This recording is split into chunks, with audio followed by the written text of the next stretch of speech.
Hello and welcome to the Racing Postcast, proudly sponsored by Unibet. And what a special show we've got coming up for you, because not only is it Coral Gold Cup Day at Newbury, we've also got a fantastic fighting fifth. Constitution Hill returns, the New Lion takes him on, Golden Ace, and of course, the mysterious Amsterdam. Just how good will he be for Willie Mullins? All that to look forward to and so much more. We've got 4 races to look forward to at Newbury. Of course, mentioning the £250,000 Coral Gold Cup. We'll be previewing all 4 live ITV races there and the action at Newcastle, including that stellar fighting fifth. Joining me to dissect the action in the top right corner, if you're watching along, is Harry Wilson.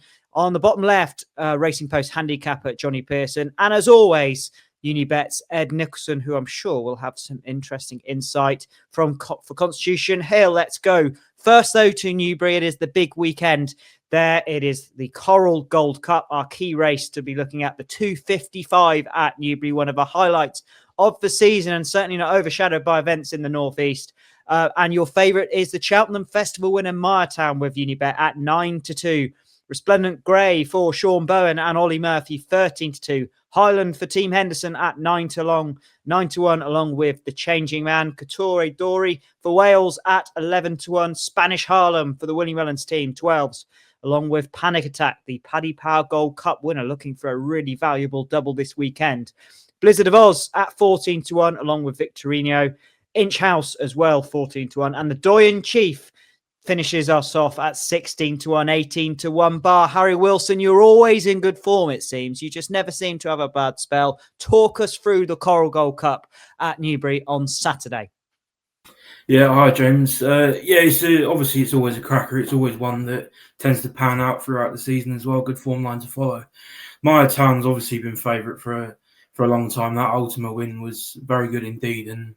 But I do always like a horse who's had a prep run for this contest. That's always my motive when looking at the Coral Gold Cup.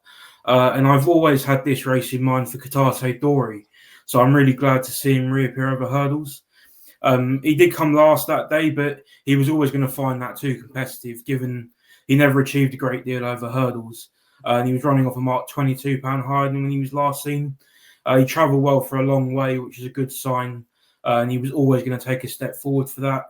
He was a revelation over fences last season.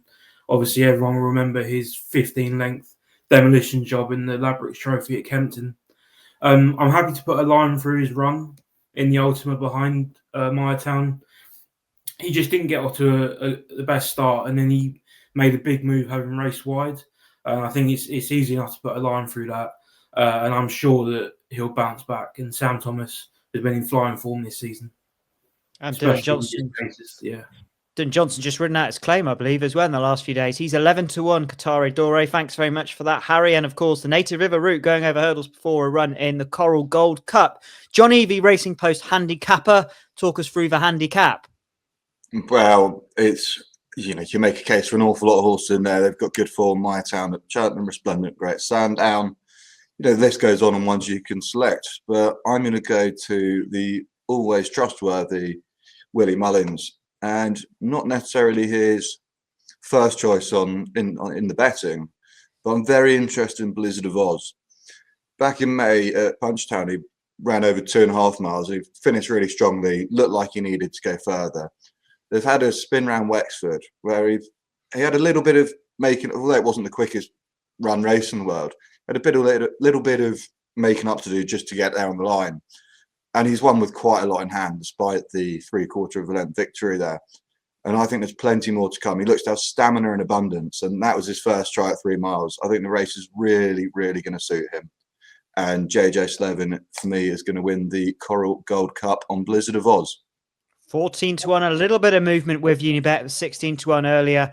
Now 14-1. Ed, the Coral Gold Cup, I'm sure you still call it the Hennessy, looks a fascinating race on Saturday. Yeah, no, always true to the sponsor of the day, James. You should know that. So it is the Coral Gold Cup, known by different names in the past. So some people as old as me will remember the Hennessy, but won by some great horses in the past as well, as we've kind of been indicating. Bury Hill Lad, Galway Blaze, Brown Chamberlain, Bregorn. I remember Jadami being beaten by Simpson Abbey before going on to win the Gold Cup. And Red Rum got beaten this in 73 by Red Candle. So all those memories come flooding back. It's always a good race. And I'm the same as Harry. I look for a horse that's had a run, but also I look for a second season chaser rated between 145 and 150 that's between 6 and 8 years old. I mean, that is a golden highway for winners of this race. And there are not many that reach that criteria this year. Highland does.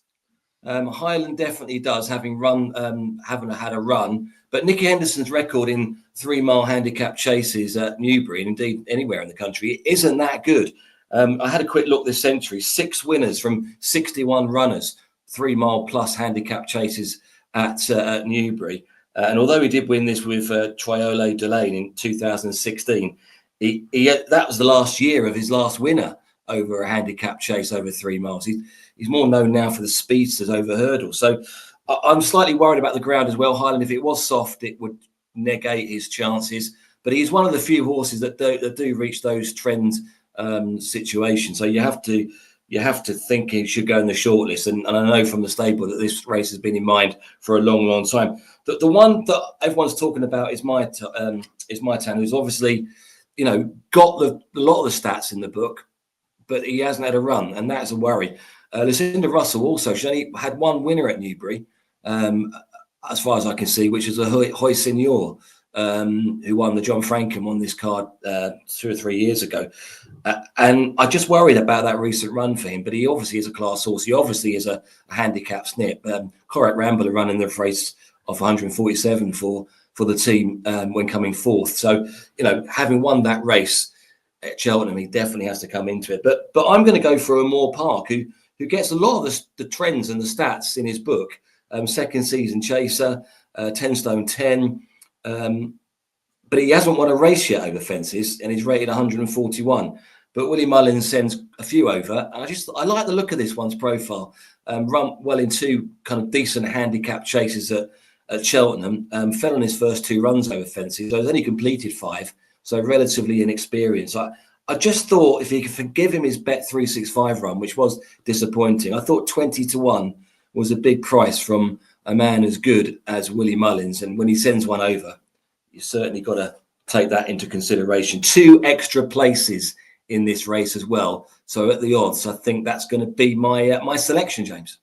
Okay, well, that's a really left field choice. Amore Park, the outsider of the Willie Mullins runners on Saturday, but potentially the one to be on side, according to our man Ed Nicholson from Unibet. Let's move on to the 2:15, the second race we'll be previewing in detail at Newbury. This is the Coral Racing Club Intermediate Handicap Hurdle, registered as the Gerry Feilden, a race which always can throw up the odd good horse, and potentially we've got one at the top of the market. That is Live Conti for Dan Skelton, of course, second in the Grade 1 Juvenile Daintree last season. He's your 3-1 favourite.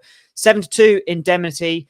Ivdova Blue at 9-2, along with Vianney for Harry Durham. Give It To Me OJ, the Cheltenham winner, at 6-1. Hot Fuzz at 12-1, along with Last Rodeo. Tutti Quanti for Paul Nicholls at 16-1. Col de Prix at 50-1. Outsider, Johnny, you can kick us off. Live Conti, he looked fairly promising towards the end of last season, but would you want to be taking on his comeback? He did look promising, but I think he's got a bit to find still with some of the others in the race. Most notably Indemnity, who was second, beaten 3 lengths behind Alexi at Ascot last time we saw him. And we all know what Alexi's gone on to do since, by winning it so impressively at Cheltenham the other week. And he's what? He's gone up a pound? He's gone up £1 for that second place. He's progressive, 3 wins in a row before that, really progressive type. He's got the right profile for the race, and I think he could take a lot of beating. I have heard whispers through the grapevine that they do quite like Vianney from the Harry Durham yard. And he's still relatively unexposed, having only had the 3 runs over hurdles. I think Indemnity could have a fair bit more up his sleeve off a mark of 122. Okay, well, that's good, because I like the chances of Vianney as well. So I'm glad your whispers are seemingly on favour, Johnny. That's always a good sign.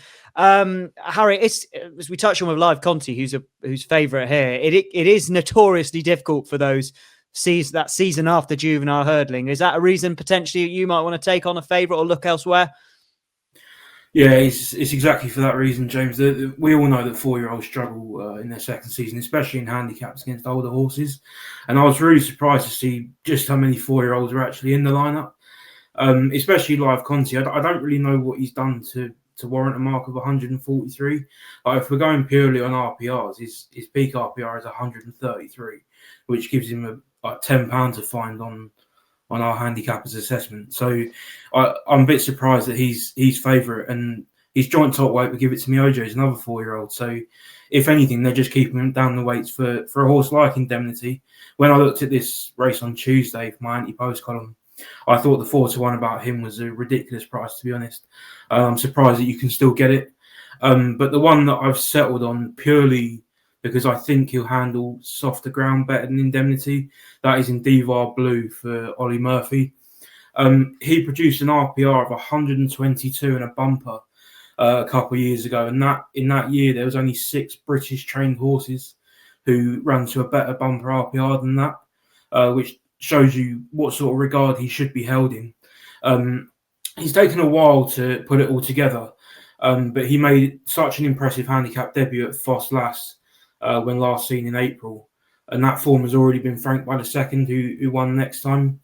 I just think he's got loads more to come, and Ollie Murphy has always held him in high regard, and I'd be shocked if he's not better than the mark of 126. So that's in Divar Blue for me. Yeah, and a mention there for your anti-post column every Tuesday. Do make sure to check that out on the Racing Post website, as always, with Harry's thoughts for the rest of the season and those all-important anti-post selections for the weekend ahead. Ed, finish us off with any of the boys? Well, yeah, I think Individual Blue's got a great chance. I must say before I start, I found this race really difficult. So, any horse has got a chance in this for the reasons that Harry's mentioned, mostly the 4-year-olds and lightly raced individuals. We are going top price every runner from 11 o'clock in the morning on the Saturday. So if you do want to place a bet on this and you don't want to take any of the earlier prices, 11 o'clock on Saturday, you won't get a better price anywhere else. Give It To Me, OJ. Has the huge compliment of winning 2 derbies at Epsom. He won the Apprentice Derby and he won the Jump Jockeys Derby. Not the derbies we think about, James. I see from your face there, you didn't like that one. You've already knocked this out on the series already, Ed. It's a very good horse relatively good horse on the flat.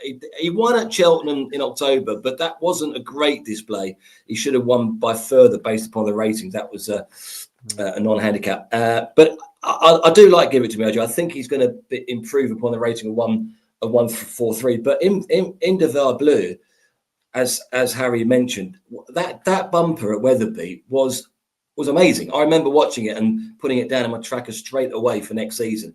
I actually spoke to Ollie Murphy about 4 weeks ago about this horse. And he said he's had his problems. Obviously, he's had his problems, but they still really like him. And this is a sort of race that he really should be winning off a 126 mark, I think. In what is a really difficult race, I'm going to side with Individual Bleu as well, because he must be better than. Don't forget, Epatante won this off 137 before she won the Champion Hurdle. So there are lots of horses that improve using this Gerry Feilden as a race to go on to better things. And I've just got a feeling Individual Bleu might just be the similar type. And we might be looking back at a rating of 126 at the end of the season and thinking, wow, what a bet that was. Yeah, I was thinking the same things as you. When you look at that bumper form, we could all be thinking this is very straightforward off 126, but that's the joy of racing, as we shall find out at 2:15 on Saturday afternoon. 2 more races to look at Newbury. Going to skip over these quite quickly. That's the 140 to join Coral, bet £10, get £50 handicap hurdle with French Ship at the top of the market. And the last, the Coral pipped at the post payouts handicap chase over 2 miles, where General Medrano is looking to repeat his wide margin win. Let's come straight back to you, Ed. Those 2 races, anything catch your eye? Yeah, as people know who listen to this podcast, I'm a big fan of French Ship. Didn't run, was it last week? Was taken out. But I think French Ship is ahead of the handicapper. I think is a decent sort, progressive individual. I expect him to win, but the market does as well. He's going to be about 5-2, 9-4, I reckon. But interestingly owned by, or part owned, I think, by Ian Gosden, the owner of Ian Gosden, Golden Ace. who owns Golden Ace, is running up at Ed, don't get too excited. We will come on to Newcastle shortly. Yeah. Don't you worry. What about the last? It'd be interesting if he's at Newbury, wouldn't it? But no, I think Friendship will take all the beating. And interesting jockey booking, Harry Cobden. Again, on my research, I could only see 3 occasions that he's ridden for Philip Hobbs. Maybe I'm wrong, but a second, a third, and a pulled up. So interesting jockey on board. I just think Friendship will win. And also at the back end of the card, Javert Allen's won 2 of 5 chases. I think you might have been there at Chepstow, James. I certainly was when he made a fantastic debut, jumped beautifully, and then followed that up by winning at Newbury. Hasn't really done the same since, but I think he's there. I think the race will be run to suit. I can only see one other horse that's going to go forward in the race, and he can use his great jumping skills to kind of have an unassailable lead. So we're going Super Boost in that 3:35, and we're going money back second or third and or extra place, up to you, in the 140 at Newbury. That's the Friendship race. So money back second, third, our flagship offer on that race. Perfect. Thank you very much. Javert Allen in the 3:35 and Friendship in the 140 are Ed's choices. What's yours, Harry? Yeah, I must admit, I'm a big fan of Friendship. I'm going to take him on Saturday with Personal Ambition. I think he's a bit of a forgotten horse. If we go back to March 2024, he beat Django Bai in a Grade 2 novice hurdle at Kelso, and obviously we all know what he's gone on to do, and I think he's going to win the King George as well. But we can talk about that another time. And it's just he made his reappearance over hurdles, and I really like what I saw. He led until the last, and he was overhauled in the running by 3 horses. That was at Carlisle, which is a really stiff track on very soft ground, and it was his first start in 234 days. He's going to come on for that. I must admit, I liked him a lot more when Callum Pritchard was provisionally booked with the £5 claim off his back. But Ben Jones is a very talented jockey, and I'm hoping he'll get the job done from the front. The last race at Newbury I thought was really difficult. The one who's ridiculously well handicapped in my book is Rare Edition.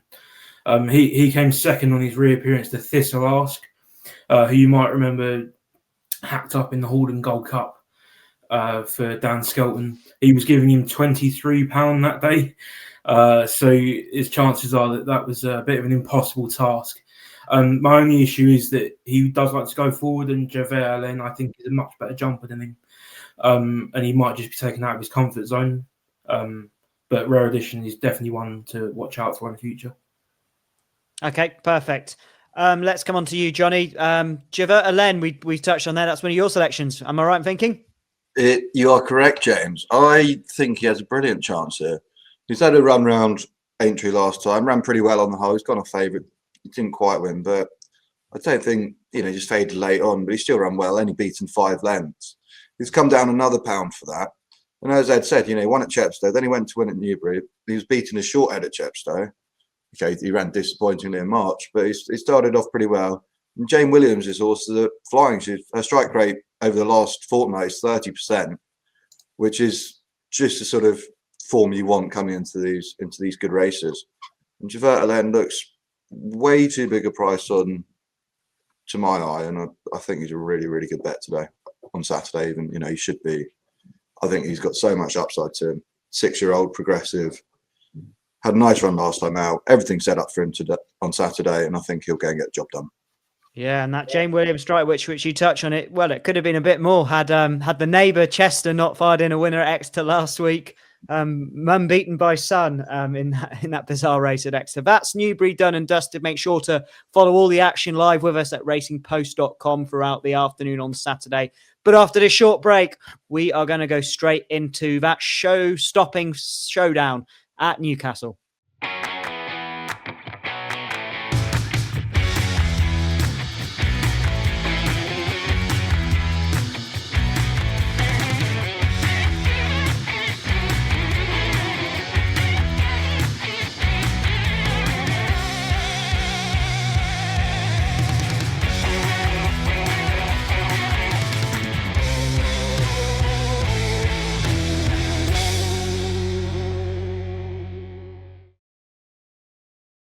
Okay, we are heading to the northeast, and what a treat we have for you here. This is, of course, the 2:00 at Newcastle, the BetMGM Fighting Fifth Hurdle. We know all about who's lining up, but a quick look at the market with Unibet, and we've got joint favourites here. 6-4, the great Constitution Hill. 6-4 as well is the New Lion, of course, so impressive at the Cheltenham Festival last season. Amsterdam at 3-1. Golden Ace, the surprise champion hurdle winner, 25-1. Maybe she can perform another upset in the Milan, supplemented this week. He's 80-1 outsider. Harry Wilson, what is going to happen in the Fighting Fifth? Yeah, it's an absolute corker, James, isn't it? The only thing that you can really decide on the Fighting Fifth is tactically. It's a really difficult race to work out what is going to happen. You've got Constitution Hill, who can easily make the running, but is Nico going to trust his fitness? I think we're going to see how much they actually think of him if he does go forward, because Newbury Lion is your obvious pace angle. But is it worthwhile pace? That's what I always look at. Is Newbury Lion good enough to be there? Probably not. So Constitution Hill is going to have to take this on quite a long way out with the likes of the New Lion and Amsterdam and Golden Ace. They all like to take a lead. And we all saw Constitution Hill on his return last time in the Christmas hurdle. He took a massive blow from the second last to the last, and you just think that over 2 miles, Amsterdam and the New Lion potentially. Although I have real reservations about the New Lion over 2 mile. Like for a horse who spent his whole life running over 2 mile free and really strong at the finish to beat a stayer like the Yellow Clay in the Gallagher or the Turner's hurdle as it is now. I don't really see him dropping back to 2 mile and causing much of an issue, which might ruffle a few feathers. But the one that I have to back is Amsterdam. I wouldn't have a bet in the race personally. I think it's a massive watching brief. But Amsterdam's the one who could be special. He's 4 from 4. Really impressive winning. Is it a grade 3 and then a grade 2? He just has an engine. And that's all he might need today. He's got a brilliant jockey, Paul Town, I think one of the best out there. So if Constitution Hill isn't there, and I really hope he is, I think Amsterdam's the one who's going to pick him up. Okay, so we've got a selection really with your head and your heart, it seems there, Harry. But you're keen to take on the New Lion. Jonny, that's quite interesting from Harry. The New Lion, of course, the big champion hurdle hope, he's saying he's not a 2-miler. Is that an agree or disagree with you? Yeah, I don't think he's a 2-miler. He wants 2.5 miles. I get what they're trying to do, and I like the fact they're going for the champion hurdle. But equally, I don't think he's a 2-miler. The big question here is Constitution Hill going to be the Constitution Hill of 2023 when he won the champion hurdle and he looked essentially like one of the best hurdlers we'd ever seen. If he is, he'll win. But it's a big if, and he's plenty short enough to be backing with those question marks still over him. Obviously we'll find out a lot more on Saturday and hopefully he runs well, but I can't entertain backing him. As Harry said, Amsterdam has got to be the one of most interest here. I remember watching him at Fairy House last November. I was so impressed. And then he's gone and obviously dotted up in a group 3 or grade 3 at Nace. But the big question is what's going on at Willie Mullins' yard? Like why did he not run in Morgiana last weekend? What was all the topsy-turvy sort of rearranging where the horses are going about? Nobody knows. There was rumours that he wasn't working well at home, but they wouldn't have sent him over here if his work was that bad. So you've got to think he's got to be right. But then obviously they sent over the I can't remember, was it Mystical Power they sent to the race? Was it last year or 2 years ago? Yep. And he ran terribly. So you don't really know what's going on, but he's quite a tempting price. But I think it's as much as anything more of a watching brief. But Amsterdam's definitely tempting me somewhat. Okay, yeah, some reservations with him. And I agree with what you're saying is that we're not entirely sure why things didn't change, but who knows with Willie Mullins, as we've said. So the New Lion, the 2 boys certainly down on there, Ed. But I mean, we know Unibet ambassador is Nicky Henderson. We know you'll have a bit more insight than most. The big question, as we say, is Constitution Hill going to come back to his best? No one knows, which is, as you mentioned before on the podcast, the great thing about racing. What I can say is I have spoken to lots of people about Constitution Hill in the yard because what I was concerned about is the way he turned his head at Punchestown, Yeah. which meant he didn't want to get on with it. And nearly everyone to a man has said, don't worry about it. He was just telling everyone he was fed up. He didn't want to race. Nicky's actually said on record that he that's his mistake. He shouldn't have asked him to go to Punchestown, but he wasn't the same horse. He didn't want to race. It was completely lackluster. Since then, they've freshened him up. I've been told, and it's been in our blogs. It's not that it's not out there. Everyone's been talking about it. Nicky Henderson's been talking about it to everyone that he's more forward this year than he has been in the past. I remember last year I spoke to Nicky the morning or the afternoon before the Christmas hurdle, and he was at pains for me to mention in the blog that this horse would come on a ton for whatever he did in the Christmas hurdle. And he was saying that I'm very worried that he'll get beat today, but that doesn't mean he'll get beat in March. I've got a feeling that they're much more forward with him this year, and I don't think that would be a problem in terms of fitness. He won't be 100%, obviously, but he took according to Nico, one of our ambassadors, he took a big breath just coming up to the last in the Christmas hurdle. And Nico, who knows more than I do, said that was him telling him that he was a gallop short, or 2 or 3, and needed the run.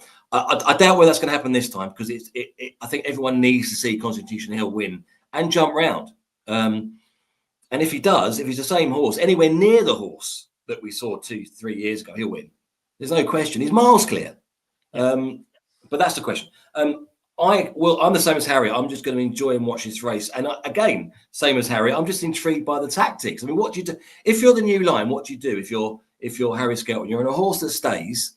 Do you if it's a very slow pace, do you take it on? Do you try to outsprint the horse like Constitution Hill over the last? What do you do if you're Nico? Yeah, well, let's bring in the boys. Harry, what would they need to do on the new line? I know you don't think it's a 2-miler, but Ed asked the question, tactics wise, what would you expect to happen, and what do you think should happen? Well, obviously I've never ridden the horse, so I couldn't tell Harry Skelton to do his job. He'll know more than me. But if it was me, you're on a horse who stays, and I'm not convinced Constitution Hill does stay 2 mile 4. I've never really been convinced of that in his entry hurdle run. I think he's got to set his stall out and make it a test. If he's going to sit there and think he's going to out sprint Constitution Hill, even an unfit Constitution Hill will out sprint the new line. And it's the question is, what is Paul Townend going to do? Like he sat there on Lossiemouth in the Christmas hurdle because she couldn't keep up. I don't think Amsterdam is going to have that issue. He looks like he's got pace. If it turns into a sit and sprint, I think Amsterdam's the one you want to be on. If the new line's going to go out there and make it a right test, it's going to be so interesting to watch, because you can just imagine Harry Skelton just sitting there in front on the bridle, looking around and thinking, like, is anyone actually going to come and take me on? And he might just be able to nick it from the front, setting his stall out. But I'd be surprised if they're that bold. Like the way that he was ridden in his novices, I think is quite testament to what they like to do with their hurdlers. They do like to sit and wait. They very rarely go out there and set their stall out. I'd suggest that the Numian Lion's going to make the running with Constitution Hill just behind him, and Nico's going to look to take it up 3 or 4 out and put his. Well, they obviously think he's fit, so put his fitness to the test. And if Constitution Hill does click into those gears that we all know that are in there somewhere, then they won't see which way he goes. Yeah, interesting. Ed, we'll come back to you just to finish off. I mean, do you think Constitution Hill will win on Saturday? Yeah, I do. I don't think Amsterdam will win. I don't think Willie Mullins sends it over his best, his second best, his third best horse over here to the fighting fifth. He's not done that in the past. And I'm led to believe that the reason why he didn't run in the Morgiana was that he hadn't put in a decent piece of work beforehand, and Lossiemouth had. So that would be my concern about Amsterdam. As talented a horse as he is. So Constitution, if he comes back to his best, wins. Golden Ace, current Unibet champion hurdle. I spoke to Jeremy Scott actually a couple of weeks ago, last week, who said that the owners did want to go for this race. So, hopefully they can put behind that performance at Weatherby, which was dreadful. And good old Nemean Lion, who ran in the Unibet Champion Hurdle in the past. Kerry Lee's gone for it.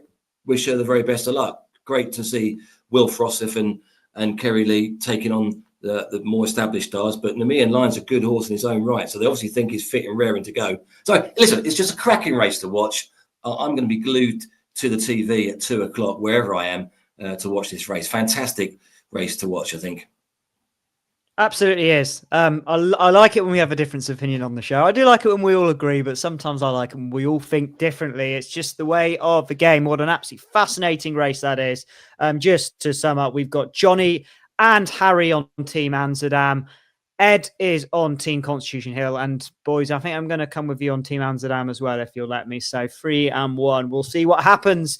James, 2:00 at Newcastle. Yeah. I'm just interested what the boys think will go off favourite. Okay. Go on, Jonny, we'll bring you in for this one. It depends. I mean, I can see a lot of people backing Constitution Hill. I think Amsterdam's least likely to get backed out of them. I don't think. I mean, the new line I could see being back for Skeltons, but I'd be absolutely amazed if he was able to win the race. To be honest, 2 miles. It doesn't matter how he runs. If he tries to make it test Sam, I know they'll sit behind him and pick him off late. If he sits in behind, he's not going to have the pace if they don't go fast enough. So I can't see him winning. Constitution Hill, I think, is most likely to go favourite. Harry, what goes off, Fav? Constitution Hill. Yeah, I agree. Possibly. There's so much love behind him. You could even see a shade of odds on. Yeah, agreed. I think people are going to look at 6-4 on Saturday afternoon and go, wait a minute, there's some serious money to be made here. Ed, do you agree? I really don't know. I normally have a strong opinion, but I can see a new line going off favourite. I really can. We really don't know, do we? We can't make our minds up about anything. Maybe we can on the 3:15 at Newcastle. This is the BetMGM Rehearsal Handicap Chase, the big handicap up there. And the favourite for the Skeltons is Deafening Silence at 7-4. Cruise Control, Aintree winner a few years ago at 7-2. Confusion, unlucky unseat last week at 4s. Doc Pick Me at 7s. Jasmine de Grugy for the inform. Anthony Honeyballard at 8-1. Hang in there 17-2. Hold that fort 12-1. And Dare to Shout 18s. Ed, we'll start with you with this one first. Rehearsal, who wins? Super boost race. I'm a big fan of Cruise Control, who won for us at Aintree at a big price. Tom Lacey only goes north to Newcastle when he's got a decent chance. The last 15 runners, 5 have won, 5 have been placed, including this fella, Cruise Control, who's won 3 from 4 at Newcastle. I think the going is perfect for him. He wins after a break. I think Cruise Control's got everything in his book to run a good race. I would say though, Hold That Taut is worth a second look, because Venetia Williams has won the last 2 runnings of this race. And has won another rehearsal chase on top of that as well. 3 from 8 she is. And her type of horse is perfect for this type of race. Rehearsal chase used to be a rehearsal for the Welsh National, as I'm sure James knows, but now been taken up to Newcastle by Arc. It's a good race, but you want a horse that jumps, you want a horse that stays, you want a horse that goes on the going. All 3 of those, Cruise Control. Ed, I don't know who's going to win the rehearsal, but it was odds on that you were going to mention that it was at Chepstow in the past. And you're very right to correct me. Hold that taut, not thought. What does Harry Wilson think is going to win the rehearsal chase? Yeah, I think it's a horrible little race, James, to be honest. Deafening Silence is a favourite. I don't know. I've been waiting for him to go right-handed again. I don't really know why they're positioning going left-handed with him. He jumps right at every fence, and I really don't know why they're bothering, to be honest. But it's Dan Skelton, and he's probably targeted the race, so it's probably always got a chance. I just think you can pick holes in absolutely everything. Like Jasmine de Grugy, obviously he's so lightly raced in general that he went up a lot in the weights, and it might have just been the end of a long season. Him losing at Newbury, and then was it 12 lengths Bill Baxter beat him by at Punchestown. But Anthony Honeyball has started the season really well, especially with horses that are fresh, and wouldn't be surprised to see him win. I must admit, I agree with Ed. I thought Hold That Taut was so interesting, just because Venetia, she just hasn't clicked into gear yet. Like Newbury's usually her time of the year, and November's usually her time of the year, and she just hasn't clicked into gear yet. And when she does, they're always just going to start banging in. And hold that taut. He's £4 out the weights, but Ned Fox is taking off 5. He's so well handicapped if he can put it all together. And this is the sort of race that would suit him. Yeah, he is 12 to 1, potentially one of a outsider to note. Not Harry's favourite race. It's good to learn. You can't love them all, Harry. Jonny, are you being more upbeat about this race? Yeah, I'm going to keep it very quick, very simple. Richard Hobson wouldn't have loads of runners. His last 2 horses have both won.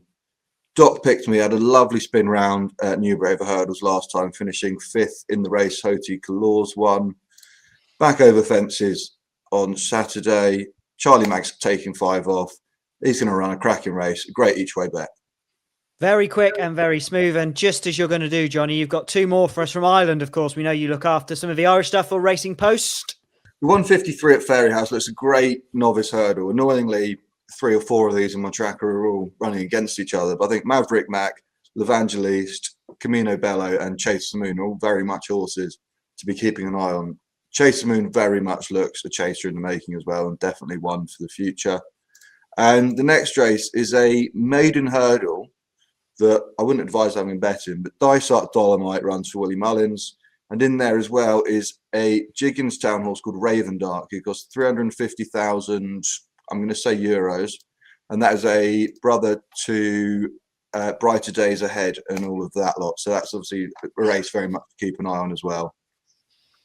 All of that lot, of course, including French Dynamite and Mighty Potter.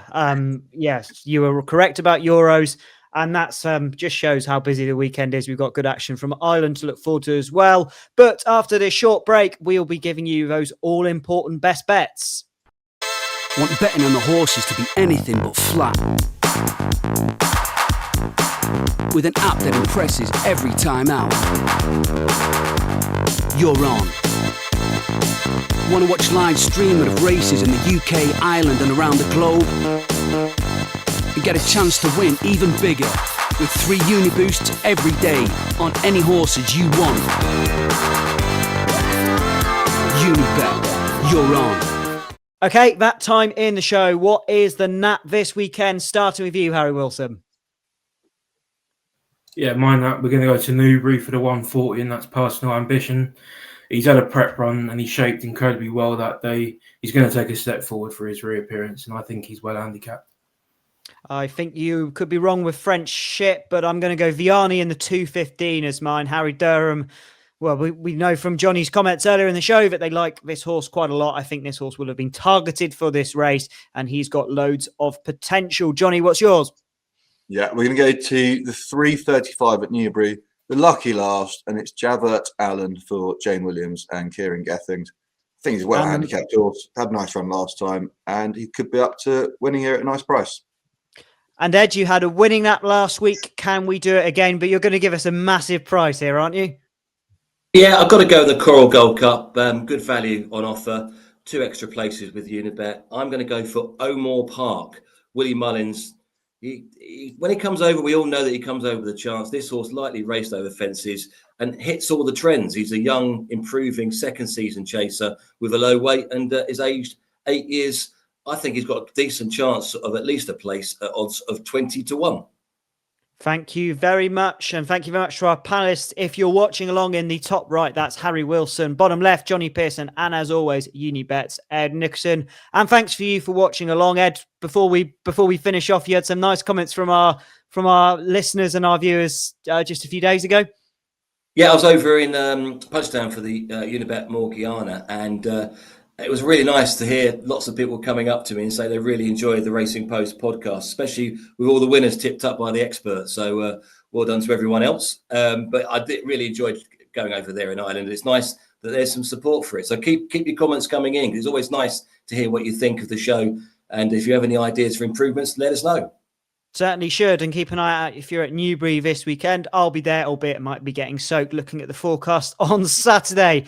Do make sure to let us know what you think, as Ed says. And of course, do join us again at 7 o'clock on Thursday next week, because the good action doesn't stop there. It's Tingle Creek weekend at Sandown, as well as some top-class action at Aintree. So join us again for more tips and insight for some stellar winter jumps action. But for now, goodbye, enjoy your weekend, and gamble responsibly.